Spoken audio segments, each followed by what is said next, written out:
नमस्कार मेरे प्यारे दोस्तों, ओम शिवा क्लासेज में आप लोग का स्वागत है। दोस्तों, मैं आज आप लोग के लिए फिजिक्स के महत्वपूर्ण प्रश्नों को लेकर आया हूं जो बोर्ड एग्जाम में आपको अवश्य ही देखने को मिलेंगे और इससे बाहर फिजिक्स के क्वेश्चन नहीं आ सकते, यह मेरी गारंटी है। दोस्तों, आइए इसे हम लोग लगाते हैं, देखते हैं। दोस्तों, हमारा पहला क्वेश्चन है कि अदीप्त प्रकाश स्रोत है। अदीप्त प्रकाश स्रोत है, इसमें से कौन अदीप्त प्रकाश स्रोत है? तो हम जानते हैं कि सूर्य दीप्त है, चंद्रमा अदीप्त है। क्या है जी? चंद्रमा जो है अदीप्त प्रकाश के स्रोत हैं। अगला क्वेश्चन हमारा है कि निम्न में से पारभाषक माध्यम है। पारभाषक मतलब पारभाषक, इसमें वायु नहीं है, कांच नहीं है, दीवार नहीं है, घिसा हुआ कांच है। क्या है? पारभाषक घिसा हुआ कांच है। दोस्तों, अगला हमारा क्वेश्चन है कि समतल दर्पण की फोकस दूरी कितनी होती है? हम जानते हैं कि समतल दर्पण की फोकस दूरी अनंत होती है। कितनी होती है? अनंत होती है। दोस्तों, अगला क्वेश्चन हमारा है कि समतल दर्पण के सामने एक वस्तु दर्पण से 10 मीटर दूरी पर रखी है, तो दर्पण से प्रतिबिंब की दूरी कितनी होगी? तो हम जानते हैं कि समतल दर्पण में जितना दूरी वस्तु रखा जाता है उतनी ही दूरी पर क्या बनता है? प्रतिबिंब बनता है। क्या बनता है? प्रतिबिंब बनता है। आभासी बनता है और सीधा प्रतिबिंब बनता है। फिर कह रहा है लेकिन पार्श्व प्रतिबिंब बनता है। ये भी याद रखना कि समतल दर्पण में पार्श्व प्रतिबिंब बनता है। दोस्तों, अगला क्वेश्चन हमारा है कि 20 मीटर ऊंचाई के मनुष्य का पूर्ण प्रतिबिंब देखने के लिए दर्पण की आवश्यक न्यूनतम ऊंचाई का मान होगा। दोस्तों, दर्पण की जो ऊंचाई होनी चाहिए आधी होनी चाहिए, न्यूनतम आधी होनी चाहिए, अर्थात 10 मीटर हो जाएगा। क्या हो जाएगा? अर्थात 10 मीटर दर्पण की लंबाई होनी चाहिए। दोस्तों, अगला क्वेश्चन हमारा है कि उत्तल दर्पण से बनने वाला जो प्रतिबिंब की प्रकृति क्या है? उत्तल, हम जानते हैं कि उत्तल दर्पण में जो बनने वाला प्रतिबिंब होता है हमेशा आभासी होता है, सीधा होता है और वस्तु से छोटा होता है। क्या होता है? और लिख लीजिएगा यहाँ पर, वस्तु से हमेशा छोटा होता है। दोस्तों, अगला क्वेश्चन हमारा है कि उत्तल दर्पण से प्रतिबिंब सदैव बनता है। कहाँ बनता है? हम जानते हैं कि उत्तल दर्पण में सदैव प्रतिबिंब कहाँ बनता है? ध्रुव और फोकस के बीच बनता है। ध्रुव और फोकस के बीच बनता है। कह रहा है कि किस दर्पण में वस्तु का जो प्रतिबिंब होता है सदैव वस्तु से छोटा, सीधा एवं काल्पनिक बनता है। दोस्तों, हम जानते हैं कि उत्तल दर्पण में जो वस्तु का प्रतिबिंब होता है सदैव वस्तु से छोटा बनता है, सीधा बनता है और काल्पनिक बनता है। दोस्तों, अगला क्वेश्चन हम देखेंगे, स्विंगिंग फोकस संभव है? हम जानते हैं स्विंगिंग फोकस केवल अवतल दर्पण में ही संभव है। कहाँ संभव है? केवल अवतल दर्पण में ही संभव है। दोस्तों, अगला क्वेश्चन हमारा है किसी अवतल दर्पण की फोकस दूरी 15 सेंटीमीटर है तो वक्रता त्रिज्या होगी। हम जानते हैं कि वक्रता त्रिज्या फोकस दूरी की दोगुनी होती है, अर्थात r बराबर 2f होता है। तो यहाँ पर अवतल दर्पण है तो ये फोकस दूरी माइनस में होगा, अर्थात -30 सेंटीमीटर होगा। अगला क्वेश्चन है हमारा दोस्तों कि किसी प्रतिबिंब का रेखीय आवर्धन निर्भर करता है। हम जानते हैं किसी प्रतिबिंब का रेखीय आवर्धन वस्तु के आकार पर निर्भर करता है कि वस्तु कितना बड़ा है या कितना छोटा है। दोस्तों, अगला क्वेश्चन हमारा है कि बड़े फोकस दूरी व बड़े द्वारक वाले अवतल दर्पण का उपयोग कहाँ किया जाता है? हम जानते हैं कि दाढ़ी बनाने में बड़े फोकस दूरी वाले एवं बड़े द्वारक वाले क्या किया जाता है? बड़े द्वारक वाले दर्पण का प्रयोग किया जाता है। कह रहा है कि अवतल दर्पण द्वारा बने प्रतिबिंब की स्थिति व आकार निर्भर करता है दर्पण व वस्तु के बीच की दूरी पर। कि अवतल दर्पण में हम जानते हैं कि अवतल दर्पण में अनंत से प्रतिबिंब रखा जाता है और कहाँ रखा जाता है? और ध्रुव के बीच में रखा जाता है। तो कह रहा है कि दर्पण व वस्तु के बीच की दूरी पर निर्भर करेगा कि हमारा प्रतिबिंब कैसा बनेगा। उसी बात पर निर्भर करेगा कि हमारा प्रतिबिंब किस आकार का बनेगा, कैसा बनेगा। दोस्तों, हमारा 14 नंबर क्वेश्चन है कि प्रकाश के परावर्तन के लिए आपतन कोण तथा अपवर्तन कोण में सही संबंध क्या होता है? अपवर्तन कह रहा है दोस्तों, अपवर्तन के लिए जो आपतन कोण होता है अपवर्तन कोण बराबर नहीं होते हैं। क्या होते हैं? बराबर नहीं होते हैं। दोस्तों, ये वाला ऑप्शन सही रहेगा। अगला क्वेश्चन कह रहा है कि y के सापेक्ष कांच का अपवर्तनांक 3/2 है तो कांच के सापेक्ष y का अपवर्तनांक कितना होगा? हम जानते हैं दोस्तों कि यहाँ पर 1n2 बराबर होता है 1/2n1, अर्थात उल्टा होता है, अर्थात यहाँ पर 2/3 आंसर आएगा। 2/3 होगा क्योंकि यहाँ पर y का सापेक्ष कांच का अपवर्तनांक दिया है तो y का अपवर्तनांक, तो कांच के सापेक्ष y का अपवर्तनांक पूछ रहा है तो कांच के सापेक्ष यहाँ पर लिख लीजिएगा, तो कांच के सापेक्ष y का अपवर्तनांक 2/3 हो जाएगा। दोस्तों, कांच का अपवर्तनांक अधिकतम होता है। हम जानते हैं कांच का अपवर्तनांक बैंगनी रंग के प्रकाश के लिए, किस रंग के प्रकाश के लिए? बैंगनी रंग के प्रकाश के लिए अपवर्तनांक सबसे अधिक होता है, बैंगनी रंग के प्रकाश के लिए। दोस्तों, अगला क्वेश्चन हमारा है कि यदि दो माध्यमों के पृथककारी पृष्ठ पर प्रकाश की एक किरण लंबवत आपतित होती है, लंबवत आ रही है, तो अपवर्तन कोण का मान कितना होगा? अपवर्तन कोण का मान 0 डिग्री होगा। दोस्तों, अगला क्वेश्चन कर रहा है कि जल में डूबी हुई सीधी छड़ मुड़ी हुई प्रतीत होती है। हम जानते हैं कि अपवर्तन कारण प्रकाश के किस गुण के कारण अपवर्तन कारण क्या होता है, जल में डूबी हुई जो छड़ होती है मुड़ी हुई नजर आती है। दोस्तों अगला क्वेश्चन हमारा है कि निम्न में से किस माध्यम में प्रकाश तेजी से गमन करेगा, केरोसिन में, जल में, बेंजीन में या क्वार्टज में। दोस्तों जानते हैं कि जल में सबसे तेज प्रकाश चलेगा, प्रकाश की चाल इन सभी माध्यमों की अपेक्षा जल में सबसे अधिक होगा। दोस्तों अगला क्वेश्चन हमारा है कि जब प्रकाश किरण जल से कांच में प्रेस करती है तो वह मुड़ जाती है अविलंब की ओर। कहाँ मुड़ जाती है, अविलंब की ओर मुड़ जाती है, क्योंकि हम जानते हैं कि जब विरल माध्यम से सघन माध्यम में जाती है तब अविलंब की ओर झुक जाती है, लेकिन जब सघन माध्यम से विरल माध्यम में जाती है तो अविलंब से दूर हट जाती है। तो यहाँ पर जल से अर्थात विरल से सघन में जा रही है तो अविलंब की ओर झुक जाएगी। दोस्तों अगला क्वेश्चन हमारा है कि निम्नलिखित में से कौन सा लेंस बनाने के लिए प्रयुक्त किया जाता है। दोस्तों जल है, कांच है, प्लास्टिक है, ये सभी है। जानते हैं कि जल, कांच, प्लास्टिक ये सभी जो होता है हम इन सबसे कहाँ लेंस के रूप में बना सकते हैं।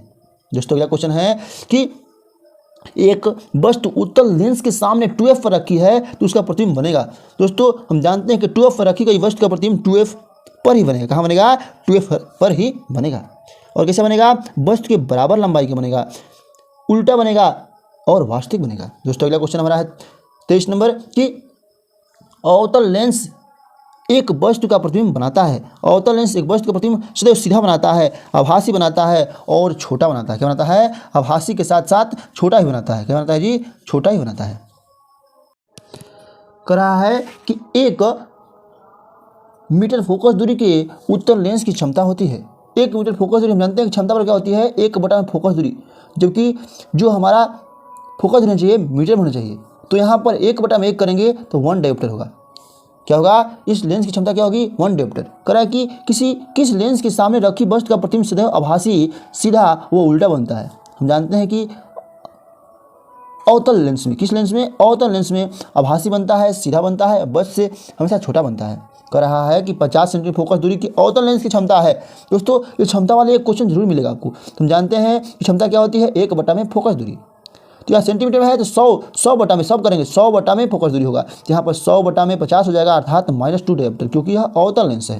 लग रहा है कि एक उत्तल लेंस की क्षमता 2 डायोप्टर है, इसकी फोकस दूरी क्या होगी। अब यहाँ पर क्षमता से फोकस दूरी पूछ रहा है, तो क्षमता P बराबर हम जानते हैं, P बराबर 1/f। तो यहाँ पर P के मान 2 रखेंगे, 1/f अर्थात 0.5 मीटर, अर्थात 0.5 मीटर। इसको हम बोल सकते हैं 50 सेंटीमीटर। अगला क्वेश्चन हमारा है कि अवतल लेंस प्रदर्शित करता है। अवतल लेंस एक अपसारी प्रकृति प्रदर्शित करता है, उत्तल लेंस अभिसारी। और यहाँ पर जो उत्तल दर्पण होता है, हमेशा याद रखिएगा, यहाँ पर उत्तल दर्पण अपसारी और अवतल दर्पण अभिसारी होता है। दोस्तों अगला क्वेश्चन हमारा है कि लेंस के अर्धवृत्ताकार सिरों का व्यास कहलाता है। लेंस के अर्धवृत्ताकार सिरों का व्यास लेंस का द्वारा कहलाता है। क्या कहलाता है, लेंस का द्वारा कहलाता है। दोस्तों अगला क्वेश्चन है कि अवतल लेंस के लिए लेंस सूत्र कौन सा है। हम जानते हैं अवतल लेंस के लिए लेंस सूत्र होता है 1/f बराबर 1/v माइनस 1/u होता है। 1/v माइनस 1/u होता है। अगला क्वेश्चन हमारा है कि फोटोग्राफिक कैमरे में लेंस का प्रयोग होता है। फोटोग्राफिक कैमरे में उत्तल लेंस का प्रयोग होता है। किस लेंस का प्रयोग होता है, उत्तल लेंस का प्रयोग होता है। दोस्तों अगला क्वेश्चन हमारा है कि नेत्र लेंस होता है। नेत्र लेंस कैसा होता है जी, अभिसारी प्रकृति का, अभिसारी प्रकृति का, क्योंकि लेंस में क्या लगा रहता है, नेत्र लेंस में उत्तल लेंस लगा रहता है, तो उत्तल लेंस क्या होता है, अभिसारी होता है। दोस्तों अगला क्वेश्चन हमारा है कि कचाभ द्रव उपस्थित होता है। कचाभ द्रव कहाँ उपस्थित होता है, कचाभ द्रव हमारा नेत्र लेंस और रेटिना के मध्य स्थित होता है। नेत्र लेंस और रेटिना के मध्य स्थित होता है। मानव नेत्र द्वारा किस वस्तु का प्रतिबिंब बनता है, किसी वस्तु का प्रतिबिंब बनता है। मानव नेत्र द्वारा किसी वस्तु का प्रतिबिंब रेटिना बनता है। कहाँ बनता है, रेटिना बनता है। मानव नेत्र द्वारा किसी वस्तु का प्रतिबिंब रेटिना पर बनता है।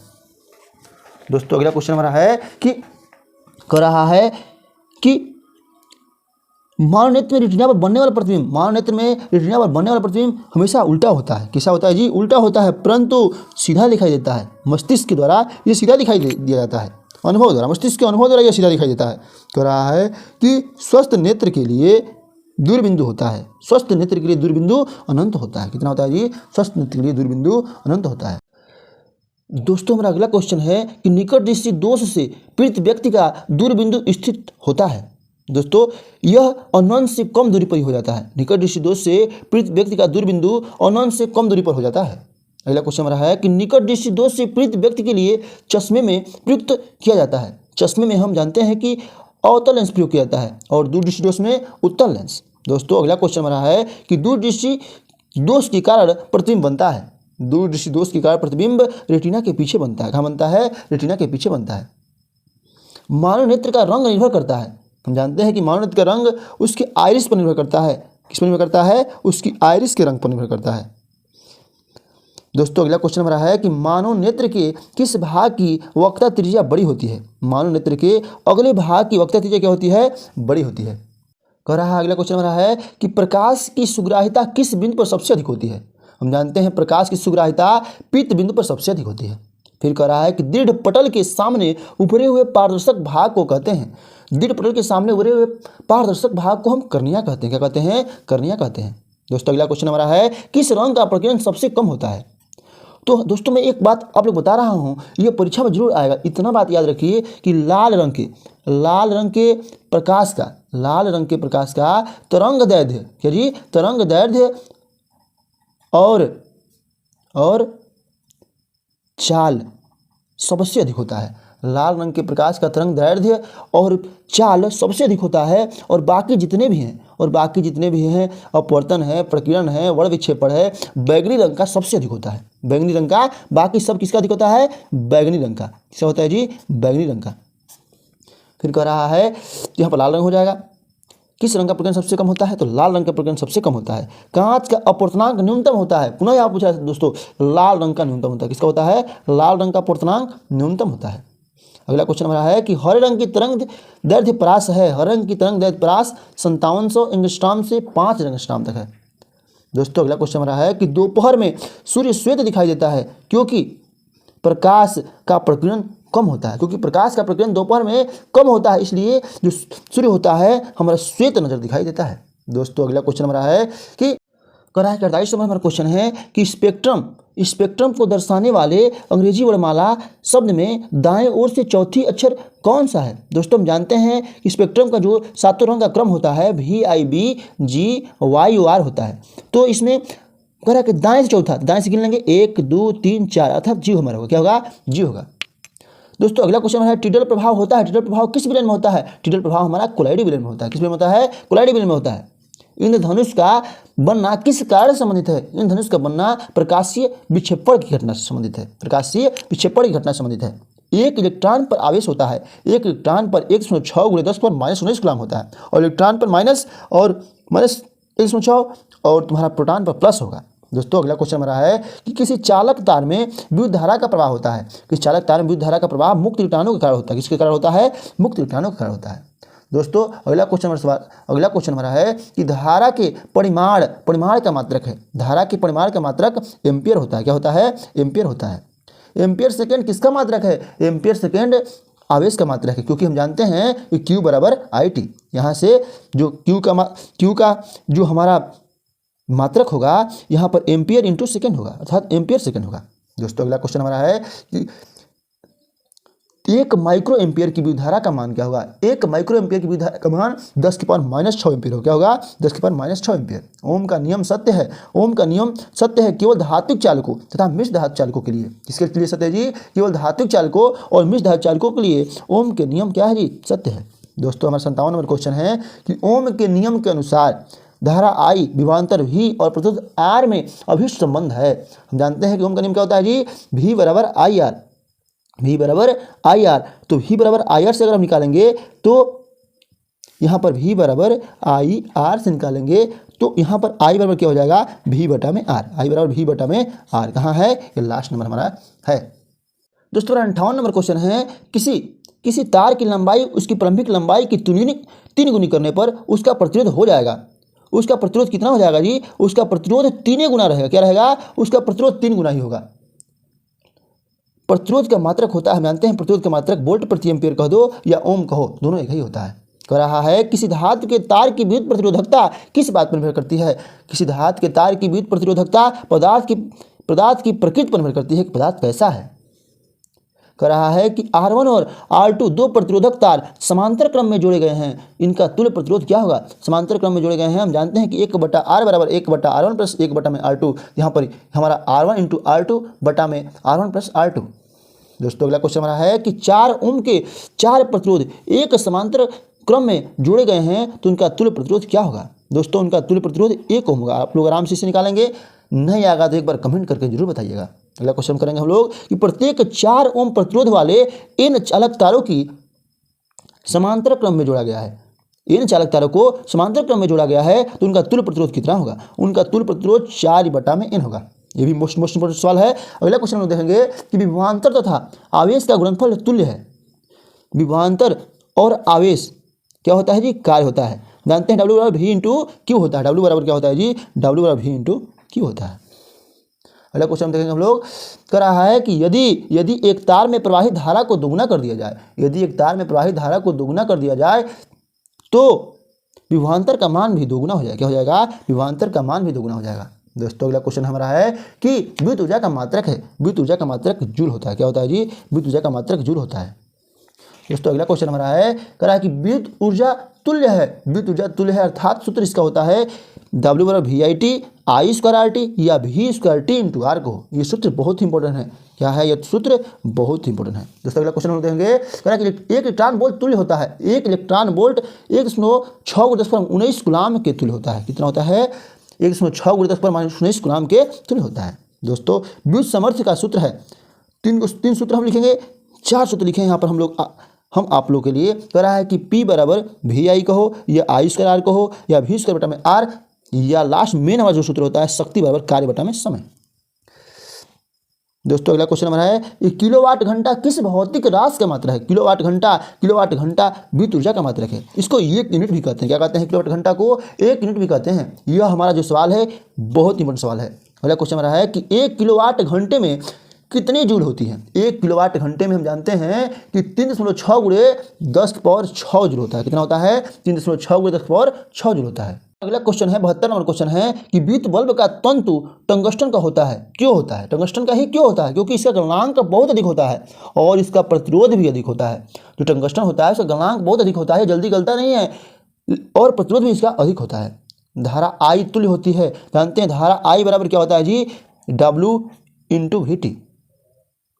क्योंकि हम जानते हैं कि W बराबर VIT होता है तो वहाँ से I का मान निकालेंगे तो W इंटू VT हो जाएगा। दोस्तों अगला क्वेश्चन है कि विद्युत फ्यूज को परिपथ के किस क्रम में लगाया जाता है? परिपथ के श्रेणी क्रम में लगाते हैं। क्या लगाते हैं? विद्युत फ्यूज को श्रेणी क्रम में लगाते हैं।